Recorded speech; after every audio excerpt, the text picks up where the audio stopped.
Welcome to the Solarcoaster, a podcast about the ups and downs of the Australian solar industry, brought to you by the technical team at Supply Partners, with host Wade Allen and technical guru Andrew Thomson. Okay, well, welcome back to another episode of the Solarcoaster podcast, brought to you by Supply Partners, Australian technical distributor of solar and energy equipment.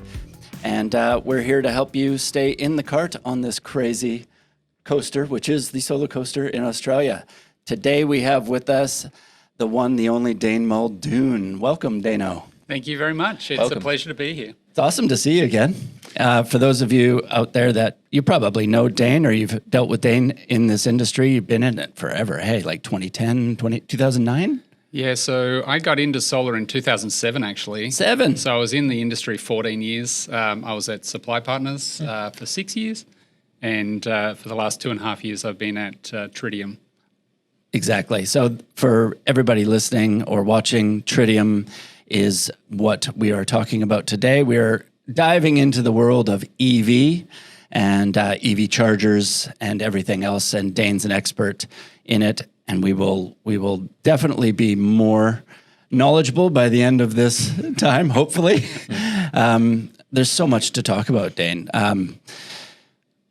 First off, let's introduce Tritium. Like, give us the 30-second elevator pitch on Tritium. Sure. So Tritium is a business that's over 20 years old as a company, but we've been involved in DC fast charging since around 2013. And we now have grown to have operations in Australia, in the US, in Europe, manufacturing in Australia and in the US, and we are also listed on the NASDAQ stock exchange in the US these days. So is it all things EV charging, or do you guys just do one particular thing really well? Yeah, that's a good question. So we do specialize in a particular segment, which is referred to as DC fast charging, which is different to AC chargers people may be familiar with that they would have at home in their garage, for example.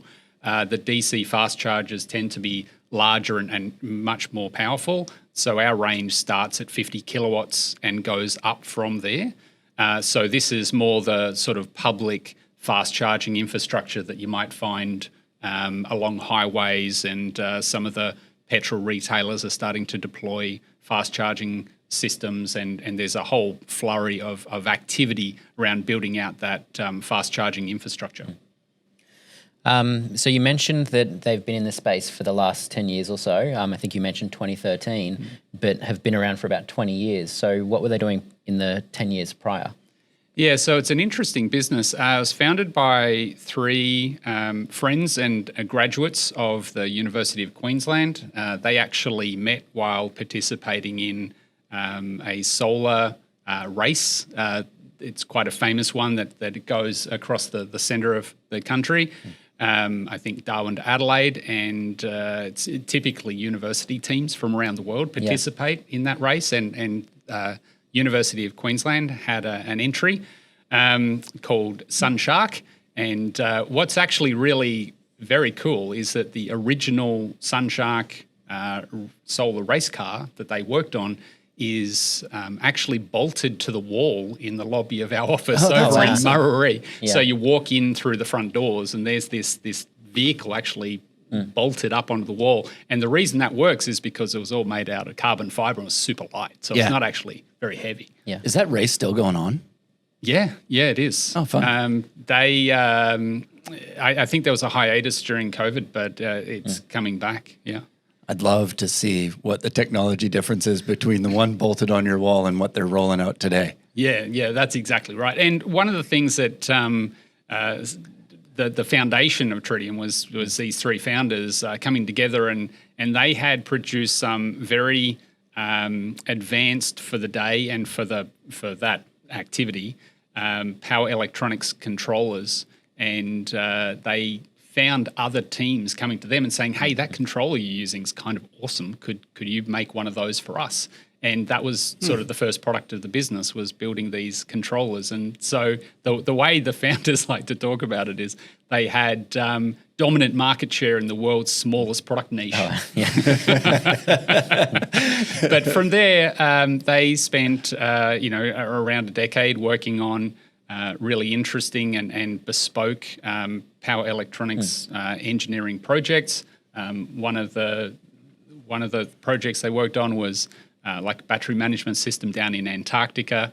Another one they worked on was the battery management system for James Cameron's Challenger Deep submarine that went down into the Mariana Trench.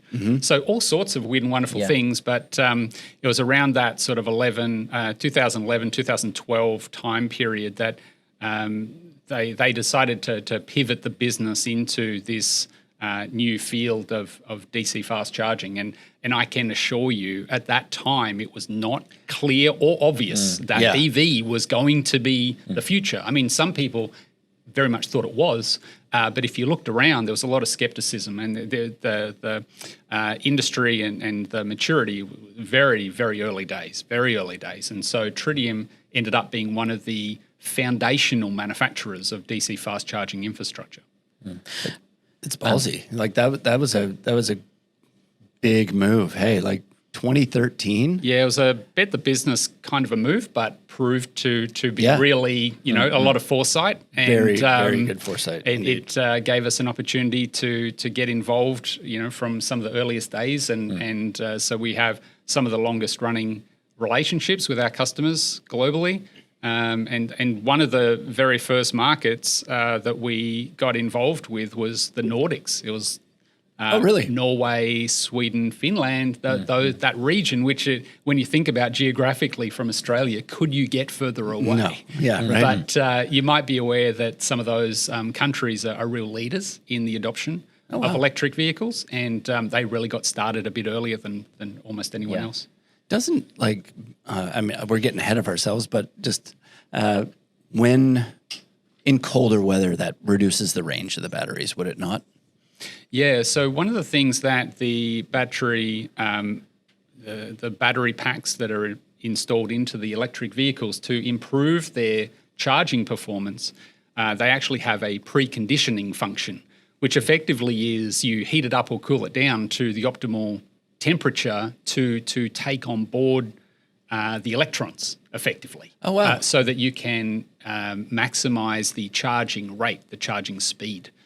But if you just start charging a very cold battery, it's going to be slow from a charging point of view. And to your point about range, there can be impacts on range as well. I think one of the first things that we can go at any pace and go wherever the hell we want, but I definitely wanted to talk about just EVs in general. Another thing we always love to make sure that we cover in these podcasts is, because we're conscious of who's listening. A lot of our customers are listening, so they want to know what sort of value they can get out of this. So what can they do today to help increase their revenue? So we'll eventually get to those types of things, but I just wanted to mention that's something that we like to keep in the back of our minds as well. So let's just talk EVs in general. Been around now for probably, 13 years since they've been going pretty strong, 2010. You guys have been going since 2013.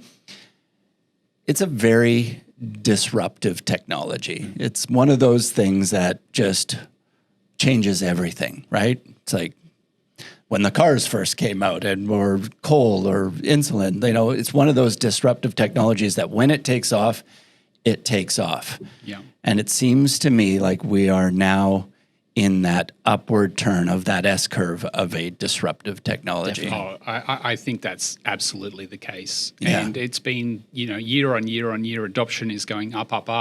The level of recognition, I think, is really creeping into the industry.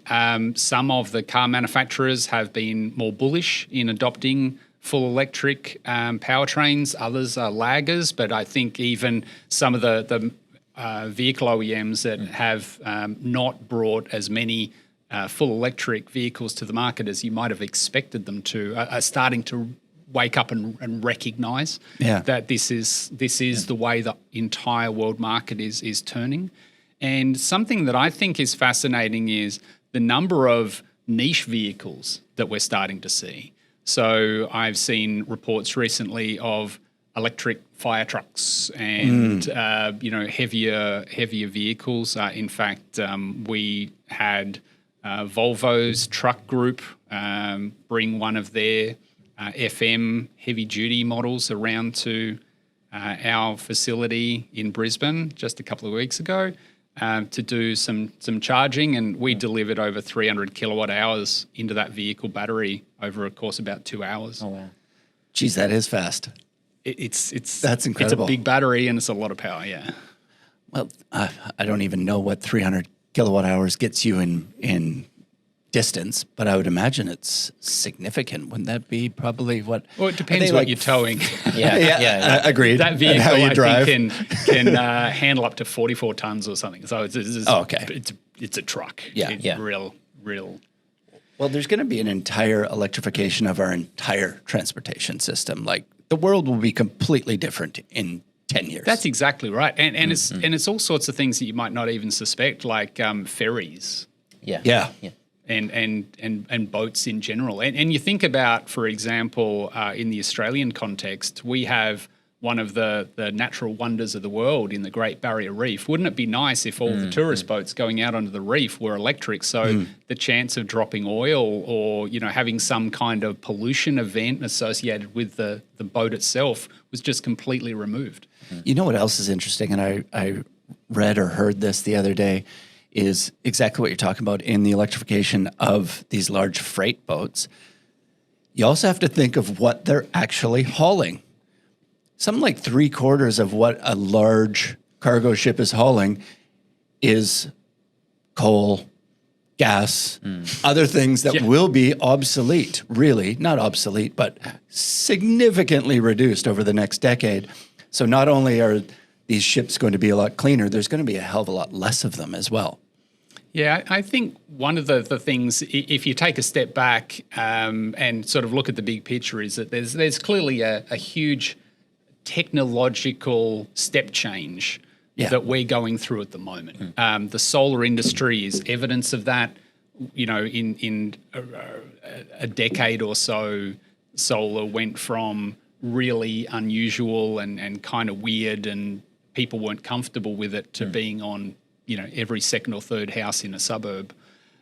So that is a technology that's been taken up rapidly. Another one is the very big wind turbines, onshore and offshore wind farms is something that hasn't been around that long when you think about it. And then electric vehicles and the interaction that electric vehicles will have with the grid as the adoption rate increases, I think is going to be a really interesting topic, of discussion and debate within the electricity industry broadly. Just before we get too much further in this, I just need to clarify something. When we're talking about electric vehicles as a whole, should we be referring to them as EVs, or should we be referring to them as new energy vehicles, because we're trying to encompass even the plug-in hybrids as well? How should you be? Yeah, how should we be referring to them? I definitely just default to calling them EVs. Yeah. But when I say EVs, what I have in mind is a full electric vehicle. Yeah. I can appreciate there's actually a fair number of hybrids on the road, and I think that's a transitional technology as we move from ICE vehicles to full electric vehicles. But I refer to them collectively as EVs. And then if I want to make a distinction, I might talk about passenger vehicles or heavy vehicles, because when you get down to actually charging EVs, there are some different characteristics between what a passenger car is going to do and achieve from a charging point of view versus, a heavy duty truck from Volvo. Yeah, well, I think going to my family barbecues and having the discussion about electric vehicles in general. I went and visited my family a couple of weekends ago and mentioned that I'll soon be getting an electric vehicle, and there is a lot of exciting. Yeah, it is a lot of skepticism. And basically the attitude is not interested. It's no good. What happens if you run out of battery? So I feel like the plug-in hybrids ultimately will hopefully cater to the part of the market that are a bit skeptical. So be interesting to see how it goes. I think that's a natural segment, though, of that curve. We're still, Australia in particular is still in slightly early adopter stage. Look, I think perhaps there's been some mixed messages from some of the government policies over the last 5-10 years around is EVs the future? Yeah. Speaking from Tritium's point of view as a company that actually supplies charging infrastructure to customers globally, I have more of a global point of view around that, and I can say with confidence that electric vehicles is definitely where the market's going. Yeah. Well, 3% of Australian vehicles sold last year were electric. 22% in China. Yeah. Wow. That's just how far behind we are. Yeah. And the numbers in some of those Nordic countries are higher again. Yeah. And what I think Australia has the kind of somewhat unique characteristic of very large distances and very sparse population. Indeed. We're clustered around several large capital cities, and there's not a lot of townships and cities. Unlike the US, for example. So Right. I had the opportunity recently to go to a conference in California, which was actually focused on the fleet charging space. So that's an interest of ours, is those heavier duty vehicles and last mile delivery vans and things of that nature. But I also went to our new manufacturing facility in Tennessee, which is in the middle of the country. Mm-hmm. Well, the middle of Australia, I've been to the middle of Australia. You don't find a lot of manufacturing capability. And you get to Tennessee and it's a relatively small town that our factory is based in, but it's a town, and there are people everywhere, and there's highways, and Nashville's down the road. Yeah, exactly. So, Australia's not like that. We don't have that heavy population spread somewhat evenly across the country. We've just got these pockets of population. And I think when you look at the really long distances, then hybrid is perhaps a more comfortable technology for some people to adopt in the earlier stages. But something that I think is fascinating is how the battery sizes in the vehicles are increasing over time. And the range, by extension, is increasing over time. And so I think we're going to go pretty rapidly from vehicles having a range, full electric vehicles, having a range that some people find a bit uncomfortable, to having a range that is actually exceeding what petrol vehicles can offer. Yeah, sure. That'll come down to not only the size of the battery, but the chemistry of the battery, the density of what they're able to fit in it. Yeah. I heard that Cattle came up with a battery the other day that is literally almost double the density. So, yeah, you're going to get a 300K EV all of a sudden being able to do 600K, same size battery. And then it's 900, what I mean? Exactly. That's sort of the trajectory. And so for a lot of people, being able to charge at home is of great interest. And then, the interaction between having solar panels on your roof and an EV plugged in charging, ideally during the day, certainly, weekends or whatnot, becomes really desirable. So, I think for the audience of this podcast, those AC charging solutions is going to be a really interesting space to take a look at over time. That's not a space that Tritium's participating in at the moment, but I think that we just need more charging infrastructure across the board. Yeah, and it'll come, right? We're still early days in the deployment of all this stuff, It right? is well and truly happening. Yeah. I know. I was actually surprised to find out how many public electric vehicle charging stations were already in Australia. Correct me if I'm wrong, but I think I read it was 2,200 or 2,400. I'm like, that's a lot. You can definitely, I feel at the moment, if you want to do a longer trip, from Brisbane to Sydney to Melbourne, something like that, you probably need to be quite familiar with the capabilities of your vehicle, and you might need to map out your route, so to ensure that you're going to hit certain charging locations. but it's totally doable. It's been doable for a while. Like the people that talk about range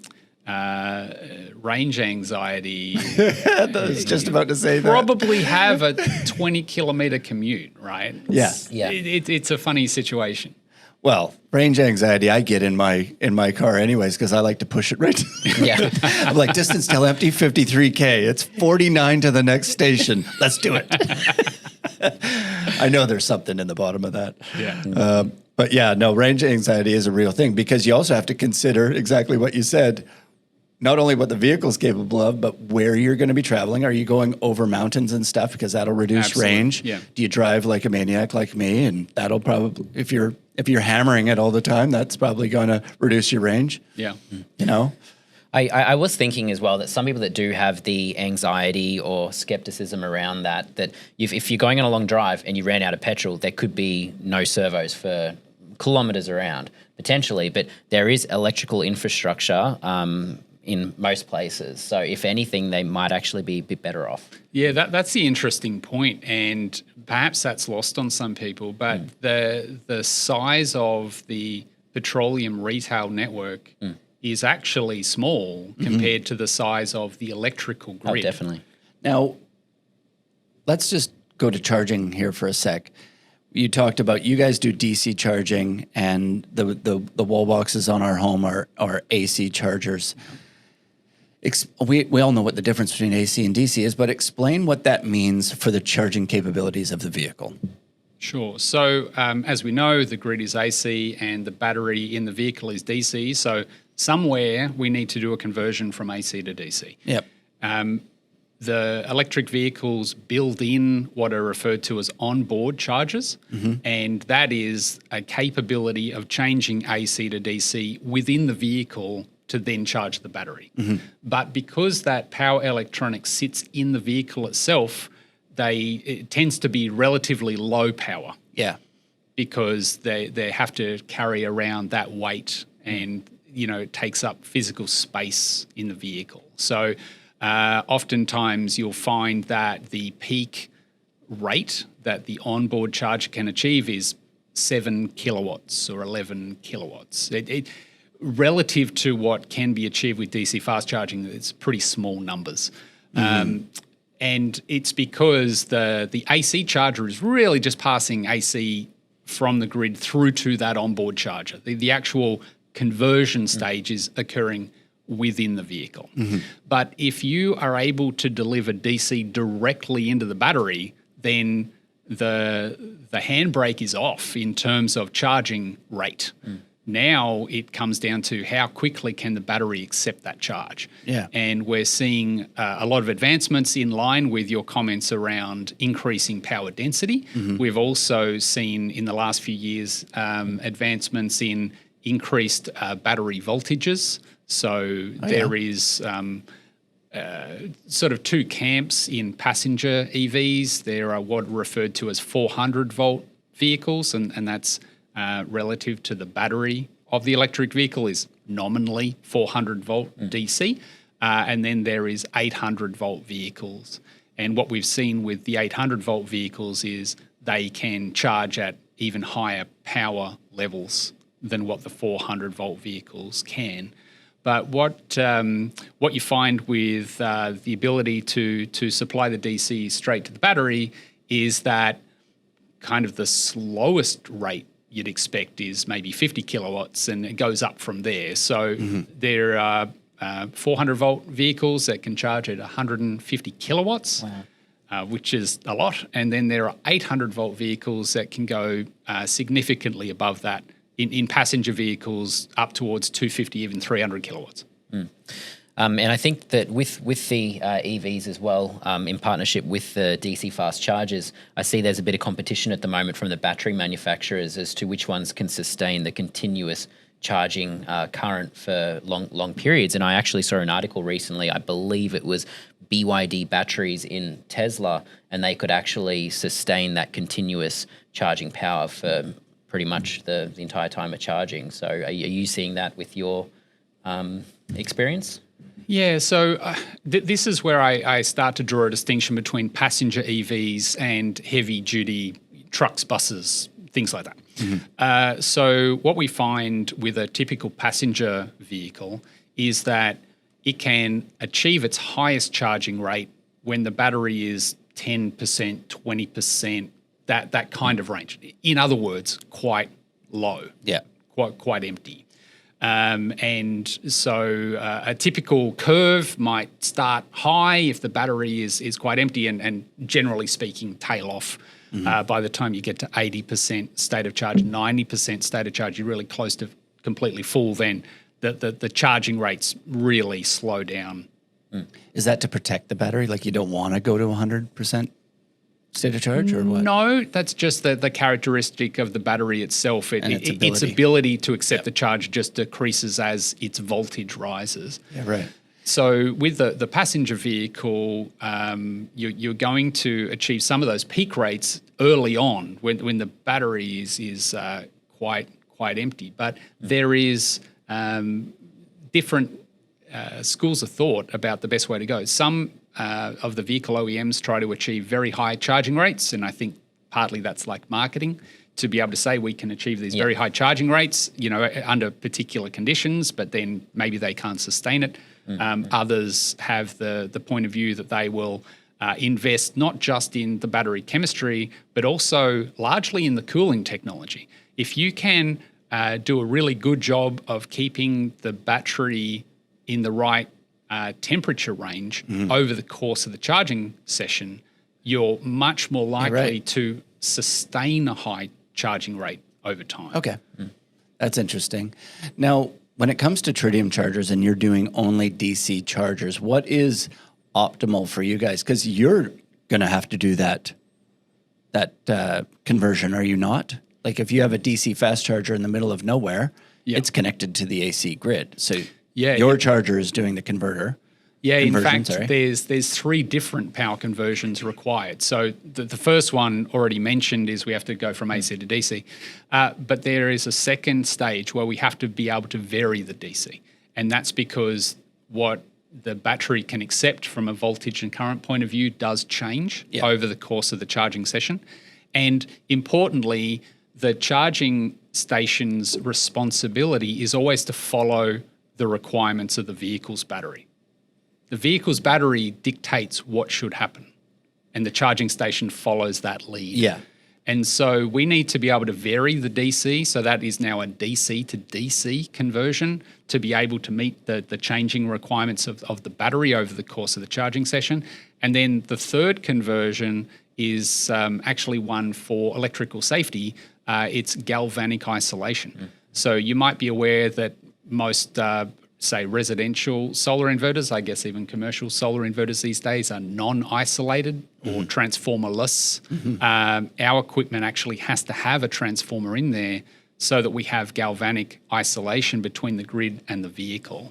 So 3 different power conversion stages in total from accepting grid AC in and delivering variable DC out.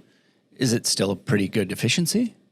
Yeah, so peak efficiencies with our equipment is around 95% overall. That's pretty damn So yeah. And there's a lot of activity and movement in that space in terms of our own progression with our technology over time and improving upon those efficiency numbers as we bring out subsequent products.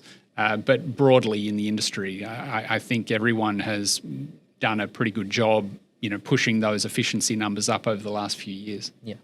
Now, the second point you mentioned about your chargers almost talking to the battery because the battery is the one that's dictating what it can handle. Is that some sort of onboard management system of the battery within the EV that's talking to your charger?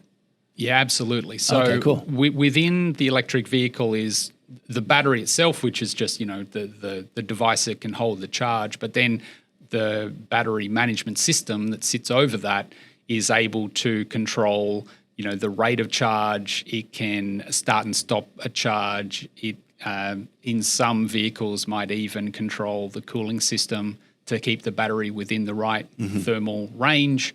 And it's that battery management system which is in communication with the charging station. And that would be for warranty as well, right? Because you can't just overload a battery. Well, that's exactly right. Yeah. Which is why it's so important that the vehicle always sets the sets the requirements, and it's a charging station's responsibility to follow. So just on that, so a lot of our listeners would be familiar with our DC coupled batteries, talking to hybrid inverters, and typically there may be 1, 2, or a small handful of batteries that are actually compatible. One thing, they need to have communication, and 2, there needs to be a relationship between the hybrid inverter and the battery factory should anything go wrong. Now, in regards to, I guess, DC fast chargers and the batteries inside these electric vehicles, is there now an international standard that stipulates that a DC fast charger from this company must be able to talk to all EVs, or is it not quite there yet? Is it only a particular set of products that are compatible with each other? Yeah, so that's a good question. So there are a couple of key charging standards globally. The very first one was actually CHAdeMO, which came out of Japan. When we very first started manufacturing equipment, we were focused on CHAdeMO because that was the vehicles that we were seeing on the road, like the Nissan Leaf.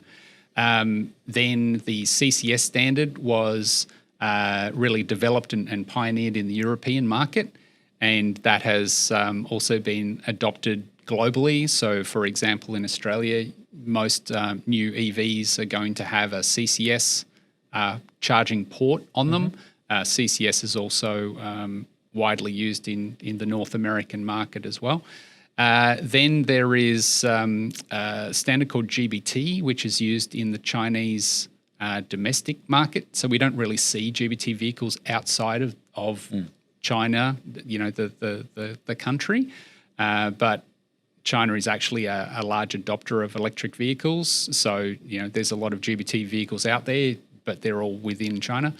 And then just recently, and this has all happened really just in the last month or two, there's been a movement of sorts in the North American market around something called the North American Charging Standard, or NACS, N-A-C-S. What's somewhat ironic is it's not really a standard because it was dreamed up by Tesla. But Tesla has in Europe and in Australia and a lot of the global markets adopted CCS. So if you buy a Tesla in Australia, it have a CCS port. But in America, where they've been established longer and have a real market presence, they never adopted CCS. They have always used their own proprietary charging port, and that's starting to gain a bit more popularity amongst some of the other vehicle manufacturers. It'll probably just go full circle because as we know, there's now an international or European standard that stipulates all new electronic devices have to have the USB Type-C to prevent wastage, and so they might end up just going back to one single connector. But just to take CCS as an example, which in Europe, still in America and certainly here in Australia, is the real charging standard of note.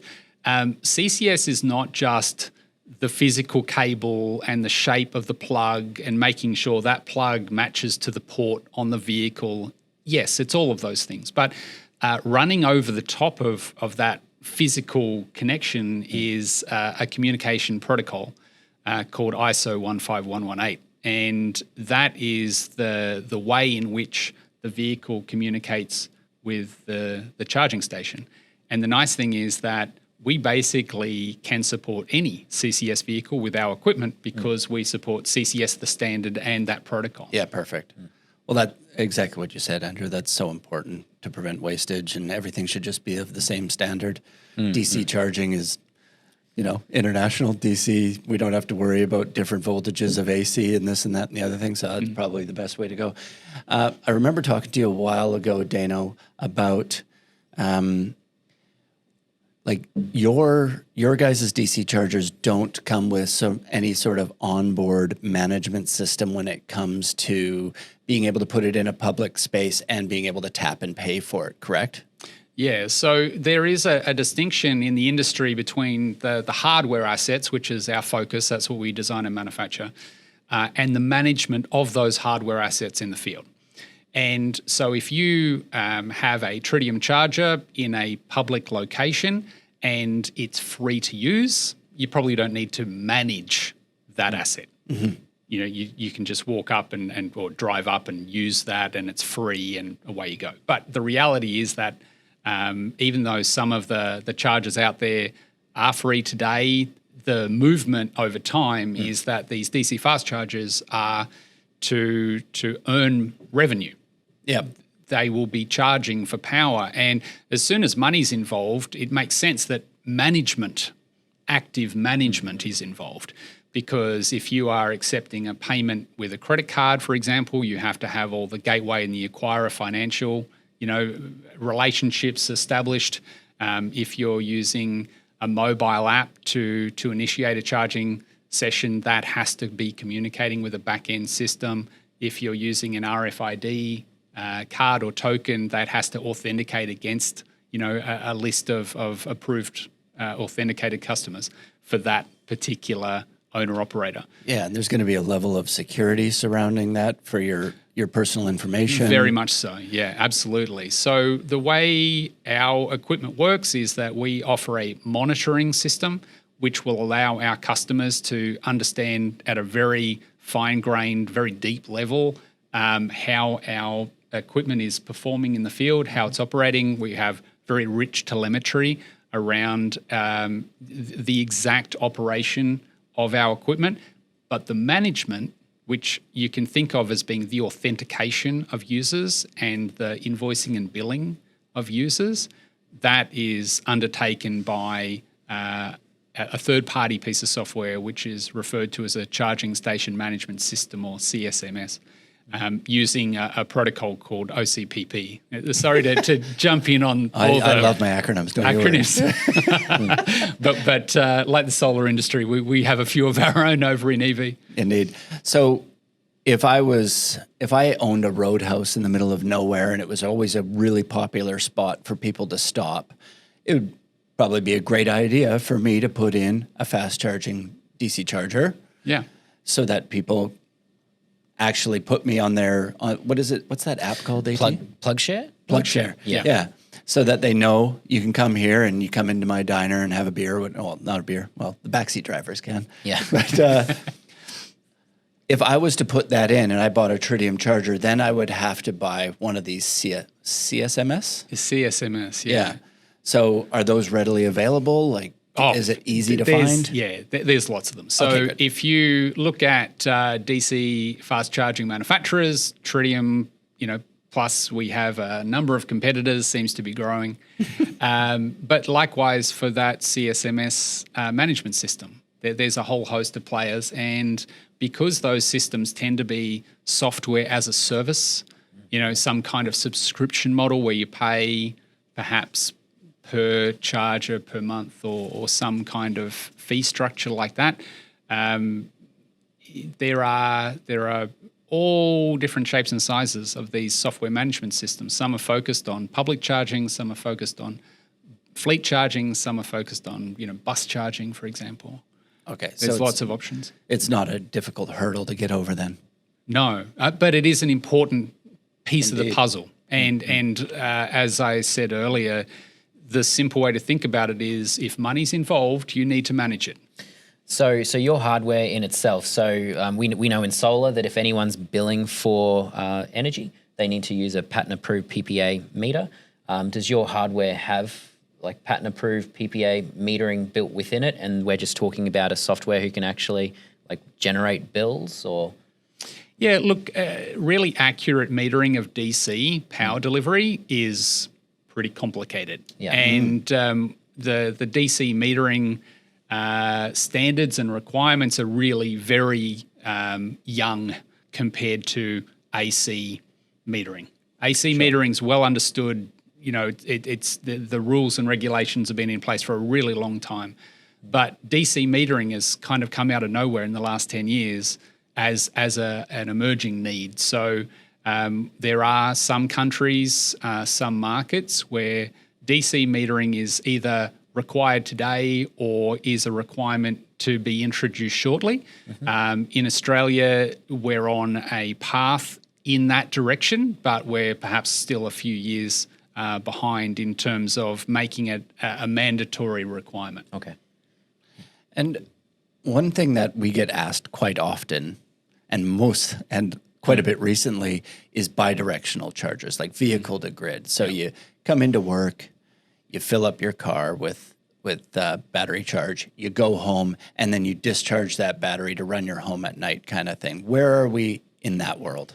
Yeah, so I mean, that's just a fascinating concept, right? Like I think that just conceptually it appeals to people. How cool, to use the battery in my vehicle as a way to power my home. The reality is that the CHAdeMO charging standard has support for bidirectional capability today, but the number of CHAdeMO vehicles on the road or available for sale that supports that is very small, very small.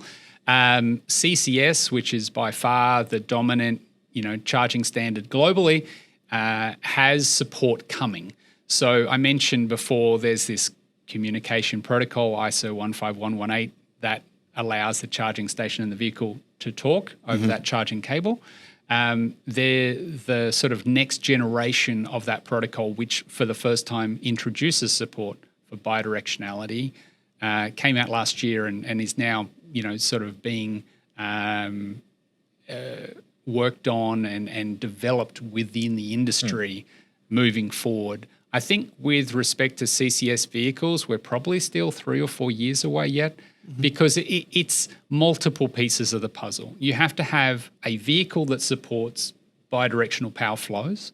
You have to have a protocol, the one I just mentioned, which allows that to happen, which means that the vehicle has to support that protocol. It's not enough to just support the current version. You have to have a charging station that supports the protocol and also has the power electronics for bidirectional power flows. And then you have to have approval from the grid operator. Like I think one of the things that's interesting is that potentially in a few years' time, we'll see the first sort of generation of bidirectional capable DC fast charging equipment come to the market with support for CCS, and it might not be allowed to operate in a bidirectional capacity, at least initially, because sometimes the power utilities can take a little while to understand a technology and adopt support for a technology. I know in the early days, with solar, it took a little while for the grid operators to kind of get on board with it. I think we have that kind of transition and those kinds of steps in front of us with bidirectional.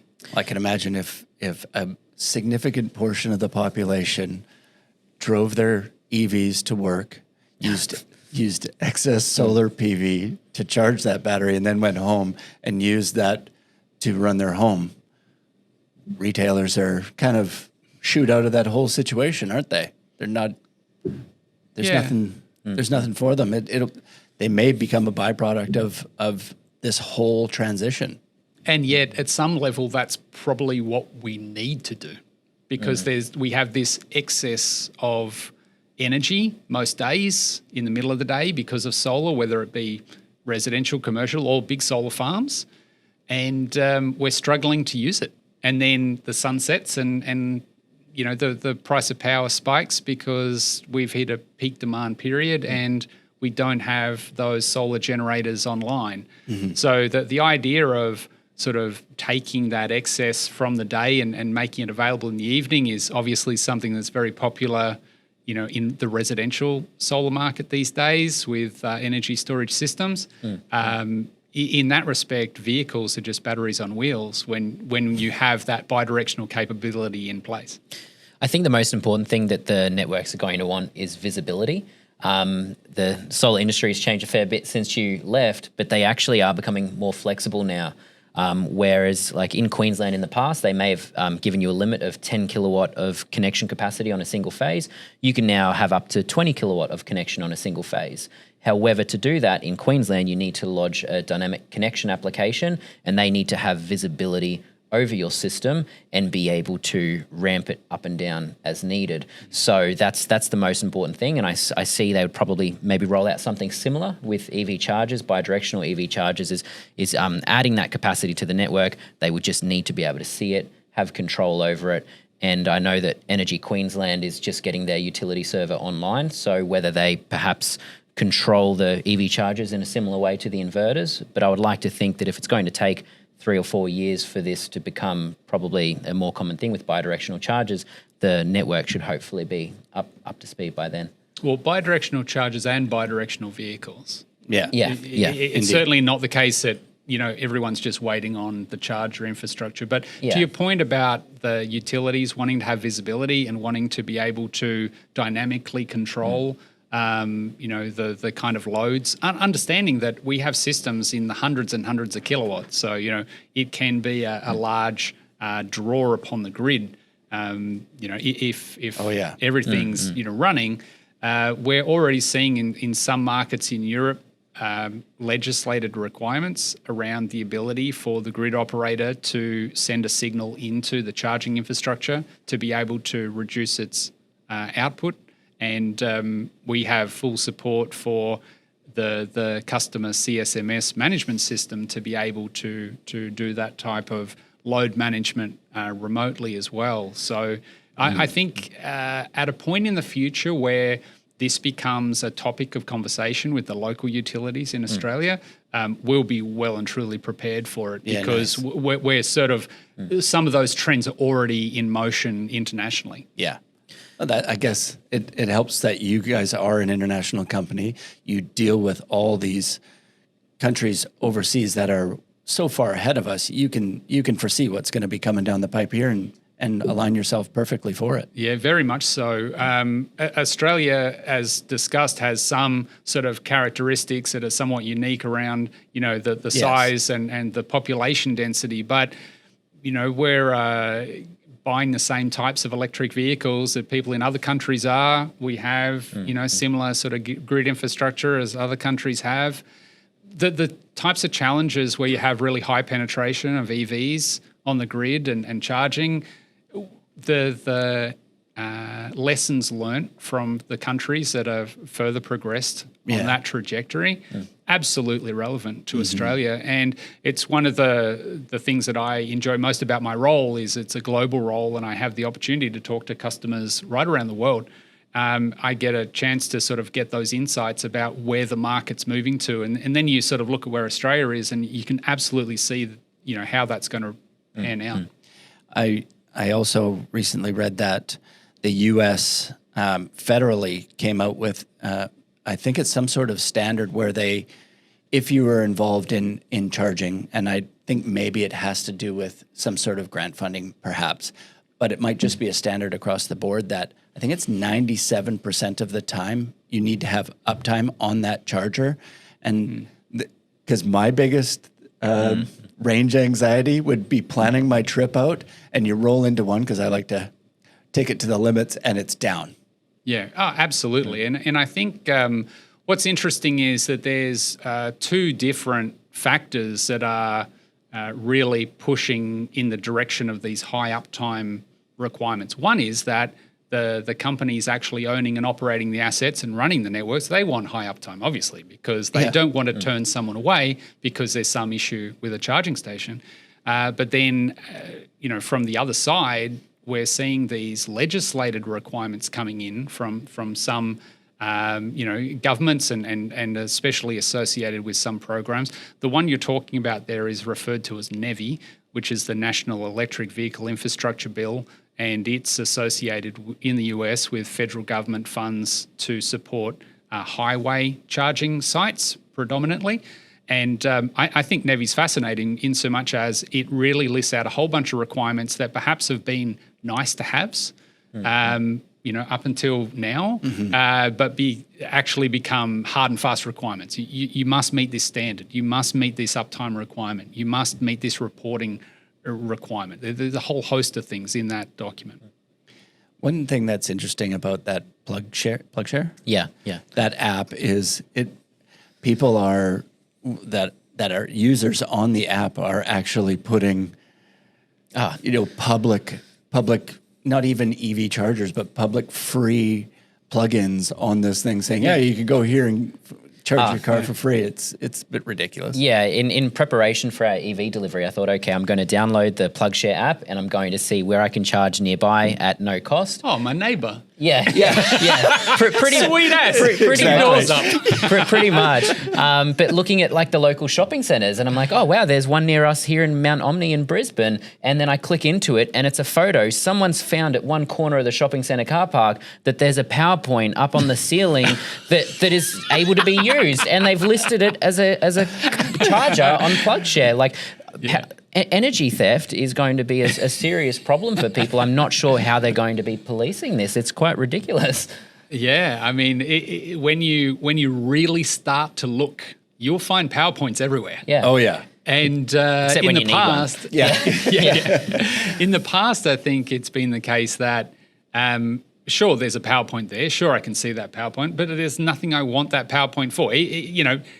Even if I was inclined to power theft, I've got no reason to maybe charge my phone, right? They won't even notice it. Cars are a different matter because we're talking about tens and tens of kilowatt hours, and trucks is up into hundreds now of kilowatt hours. And so, this idea that the grid is not everywhere, but wow, it's like pretty much everywhere people live and work and play, and that allows electric vehicles to be charged under a huge range of different conditions. It really comes down to speed. The kind of speed you can get out of a standard PowerPoint is sort of like the space saver tire of emergency charging. It's pretty. It's like an hour for 10. Pretty terrible. Whereas, kilometers. If you're installing an AC charger in your home, say in your garage, that's probably a 3-phase. Yeah, ideally, those AC chargers are 3-phase, and it might be 7 kilowatts or 11 kilowatts.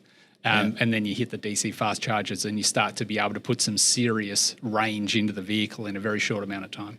So to help with the infrastructure rollout across Australia, I think the most ideal thing would be for wherever there's an EV charger, there is some sort of renewable source there, yeah? Would that not make a lot of sense? Look, I'm a huge advocate of solar. I was in the solar industry a long time. And so I'm a big fan of that co-location of, solar generation and EV charging infrastructure, certainly public charging infrastructure. You can see some sites these days, including here in Australia, customers of ours using our equipment, and there's a canopy over the top, and it's a solar array.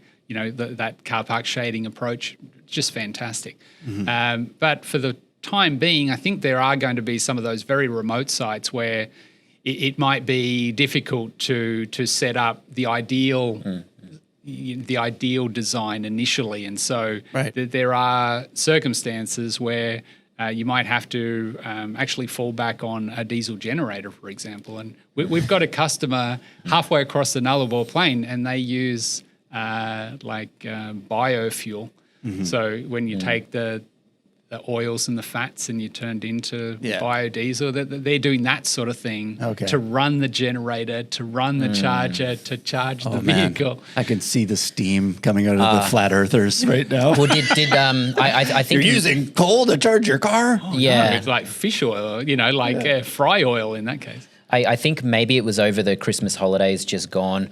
Maybe it was somewhere in the US or Canada. Where it was in Vancouver. I remember. Basically, there was lots of people lining up for chargers. There was a shortage. And I saw one image go viral on the socials that was literally a generator powering a charger, then charging the car.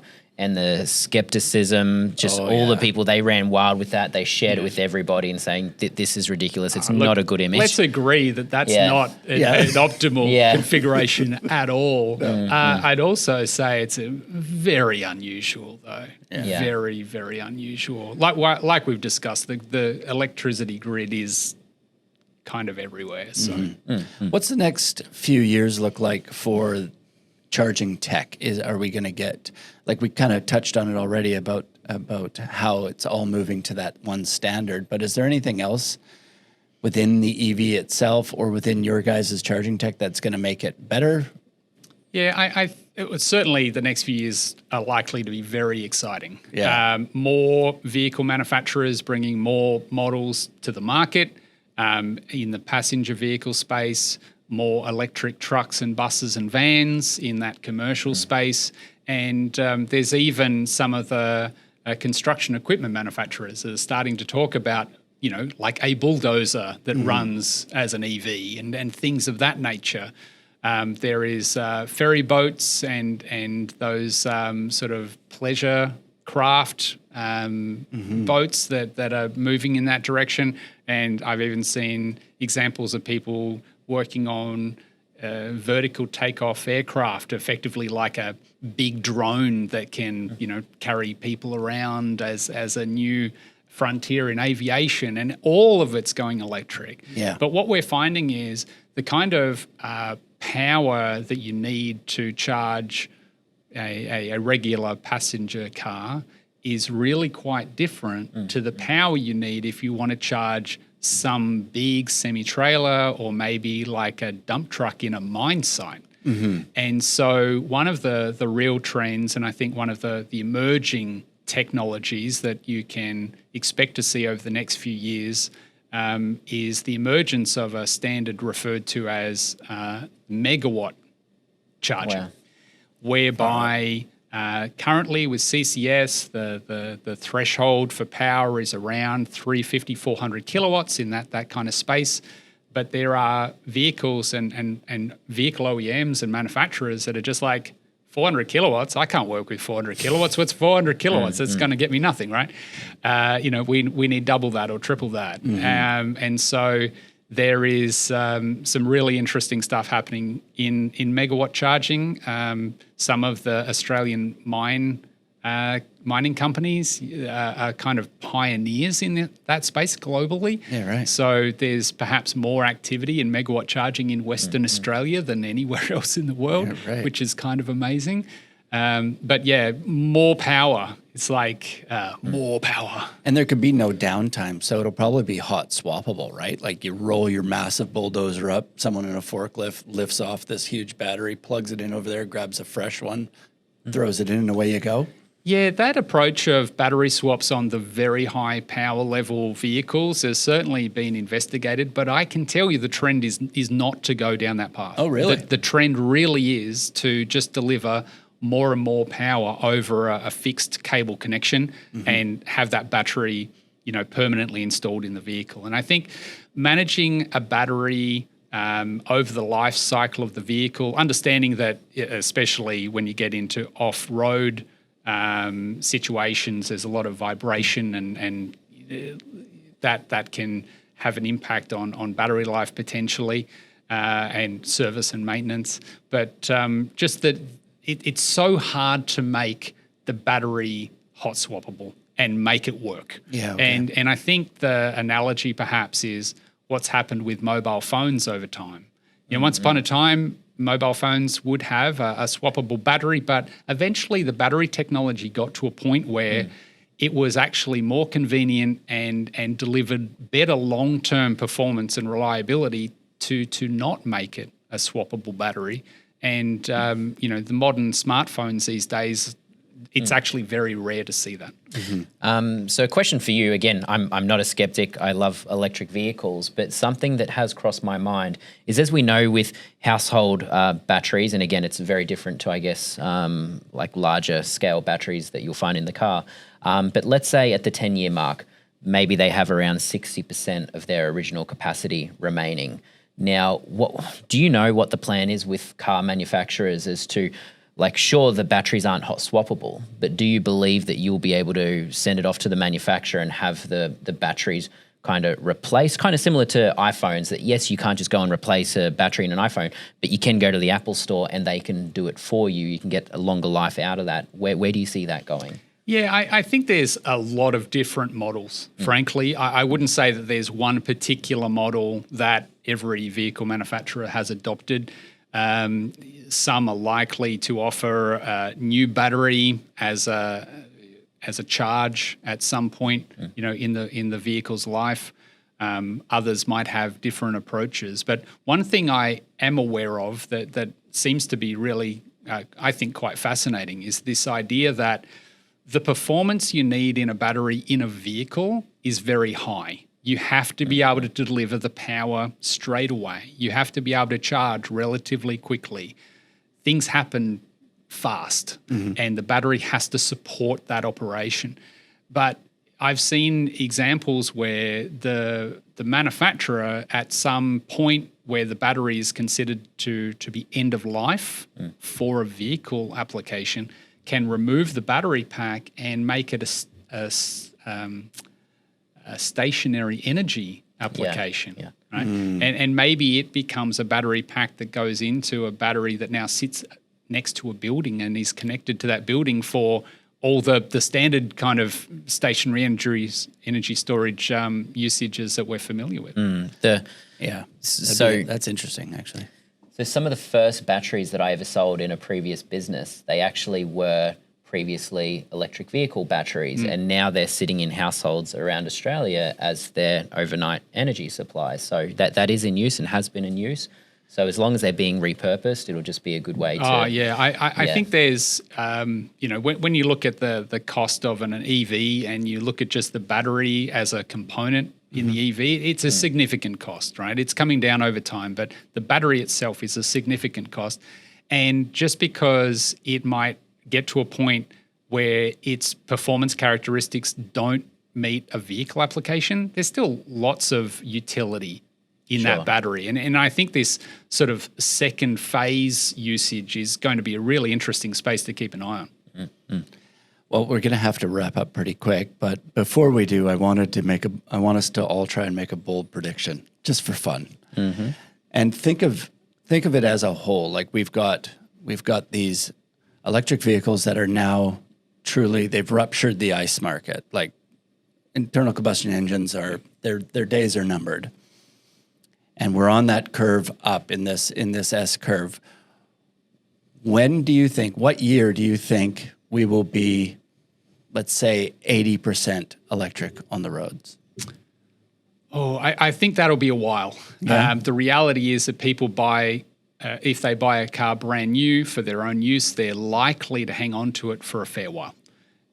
So if you bought a new internal combustion engine vehicle 5 years ago, you're probably not thinking about electric vehicles just yet. Yep.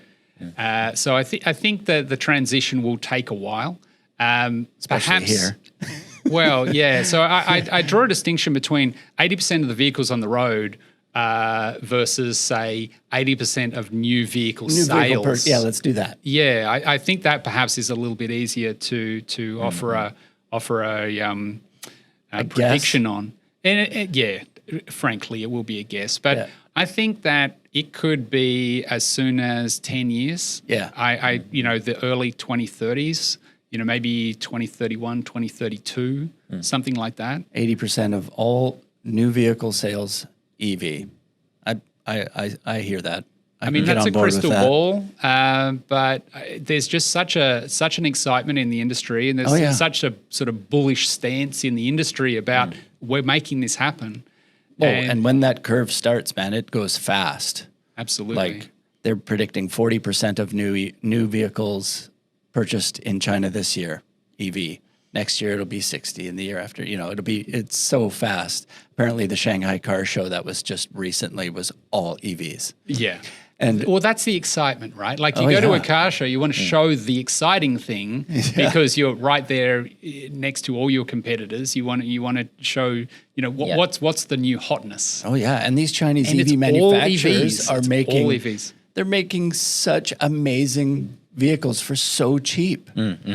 Like BYD has that Seagull. It's like $12,000 US. And the Dolphin, I think they've just announced the Dolphin in New Zealand, and they'll be announcing pricing soon for the Australian market. So you mentioned that's your prediction for new vehicle sales.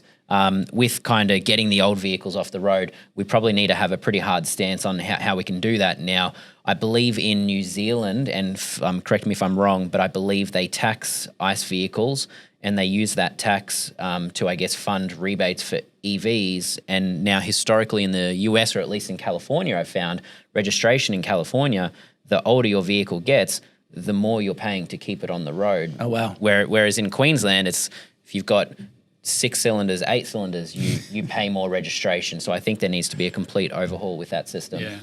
Yeah, and I think that something Australia's really lacked is emission standards, whereby on a per manufacturer basis, you look at all the vehicles they've sold into a market in a 12-month period, and the combined emissions of that new vehicle fleet must be less than some kind of threshold. They've had that type of mechanism in place in Europe and in the US now for quite a while, and they've just progressively tightened the requirements on these emission standards. And what we've seen is that even with some of the standard petrol vehicles, and certainly with the electric vehicles, some of the most efficient new vehicles have gone to those markets first because there is a requirement that those manufacturers have to meet. And we haven't seen some of the very best vehicles in the Australian market because there hasn't been that requirement and there hasn't been that effectively a motivation for the manufacturers to do that. So I know that introduction of vehicle emission standards has been a real strong point of lobbying in Australia. That's something that everyone in the EV industry is hoping to see happen. And I think that will help. I think there's a whole host of carrots and sticks that you can offer to sort of move people in that direction over time. But I think it'll also happen naturally. It's easy to say that the future is exciting surrounding all of this. Yeah. I mean, I heard Tesla's even getting into vehicle insurance now because they have all the data on their vehicles. They know if you buy a Tesla, you can buy their insurance, and it's so much cheaper than typical. North American insurance is completely different. I guess just for the everyday mum and dad, and for me personally, what triggered me to get serious about considering EV was when fuel prices skyrocketed to $2.30, $2.40, just like, this is ridiculous. I need to look at other options. So for me, that was the turning point. Yeah, and I can't see, moving forward that we're going back to a world of really cheap petrol. No, right? never. There's so many different geopolitical influences on oil prices, but I think that it's going to get painful for people eventually to continue to just put petrol or diesel in their vehicle. And like we've seen with solar, it suddenly becomes the case that, hey, I need to manage this cost. My family budget really can't take another 10% on that particular line item. Man, mine's going up 30 on the first. 30, Brutal. 36. So the solution is get yourself an EV and go and charge at work for free.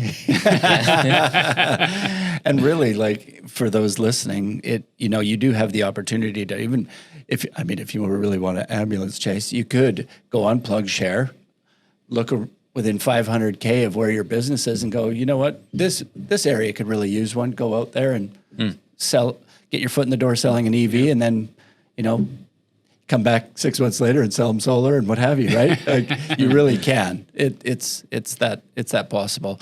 Dane, thanks so much, man. Thanks for coming in. This was so fun. It's a pleasure. It's really nice to spend time with you guys, and thanks for the chance to talk about the EV industry and introduce Tritium to your listeners as well. Thanks, Dane. Yeah, thanks, man.